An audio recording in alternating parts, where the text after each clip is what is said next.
Talk about weathering the storm. About 200 students from Ken Carroll Middle School came back from a week at Outdoor Lab in the mountains. Happy, these are like happy tears, but so it's been crazy. Good story to tell for all them to tell.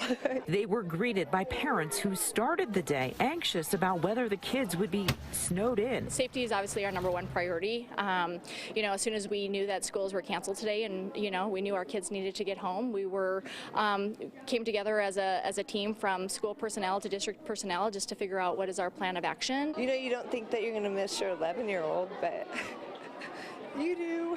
Nikki Greer's son made the journey, the same one she made some 30 years ago. No snow. But these parents know it's Colorado and you have to prepare for anything. You never know what you're going to get for Colorado weather. We knew at this time of the year you're going to probably have snow.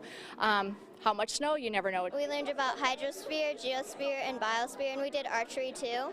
So it's pretty fun. And they learned about patience on the way home. It went a lot slower than the drive up just because there's so much snow, but the plows were out there. I'm happy to have her back, so we missed her. So, yeah, definitely happy. She had a fun time, though. These kids headed home now with a new appreciation of the great outdoors in Colorado.